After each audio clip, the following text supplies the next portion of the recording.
माननीय व्यासपीठावर जमलेल्या माझ्या सर्व मान्यवरांना, गुरुजन वर्गांना, छोट्या छोट्या प्रिय बालमित्रांना माझा वंदनीय नमस्कार. अंधारातून उजेडाकडे नेणाऱ्या तेच आहे आमचे थोर सावित्रीबाई फुले. सावित्रीबाई फुले. ज्ञान नाही तर विद्या नाही, विद्या नाही तर शिक्षण नाही. ओळखलं मला? ओळखलं? मी आज तुमची सावित्री. सातारा जिल्ह्यातील खंडाळा तालुक्यातील नायगाव या गावातील खंडोजी पाटलांची मी कन्या. माझा जन्म 3 जानेवारी या दिवशी झाला. मी तर पाटलांची कन्या, एकुलती एक कन्या, लाडाची कन्या. मग काय माझं खेळणं बागडणं हेच चालू होतं. पण आमच्या काळी कसं होतं, पण लहानच वयात मुलींची लग्न करून देत होते. आणि की मी माझ्या लग्नाची मागणी ज्योतिराव फुले यांच्या बरोबर माझ्या लग्नाची मागणी आली.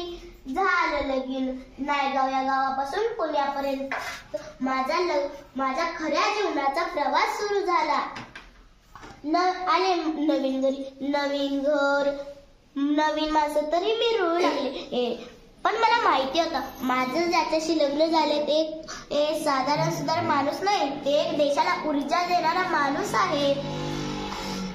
एकदा फुले समाजकार्य करत होते. समाजकार्य करताना त्यांना ब्रिटिश राणी भेटल्या. त्या म्हणाल्या, फुले तुम्ही समाजकार्य करत आहात ना, मग तुम्ही शिका, शिक्षकांना शिकवा, मुलींना शिकवा. मग त्यांनी ही गोष्ट मनावरच घेतली की मग काय मग ते म्हणाले मला, सावित्री आजपासून तुझं शिक्षण सुरू. पण मला थोडी भीती वाटू लागली, कारण की मला त्या शिक्षणाचं महत्वही माहित नव्हता. मला शिक्षणातलं काही येतही नव्हतं. म्हणून पण मला फुले शिकू लागले स्वतः. मी शिकली. शिकता मी शिक्षिका बनले. व तसेच 1 जानेवारी या दिवशी पुण्यात भिडेवाडीत मुलीसाठी पहिली शाळा सुरू केली.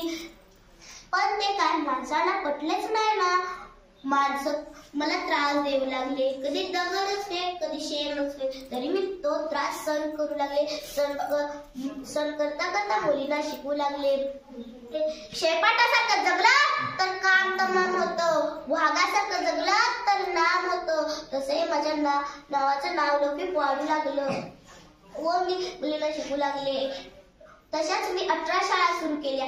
ते म्हणतात ना, वेळानुसार काळ बदलतो, काळानुसार वेळ बदलते, तसे माझे हळूहळू वय वाढत चालले. तरी मी मुलींना शिकू लागले. आपल्या देशात ज्या महिला अग्रेसर आहेत त्या महिला सावित्रीबाई फुले यांच्यामुळेच आहे. म्हणून मी म्हणते, मुलींनी शिका, देशाला पुढे आणण्याचा प्रयत्न करा. अशात सावित्रीबाई फुले यांना माझ्याकडून कोटी कोटी प्रणाम. एवढे बोलून माझे 2 शब्द संपवते. जय हिंद, जय भारत.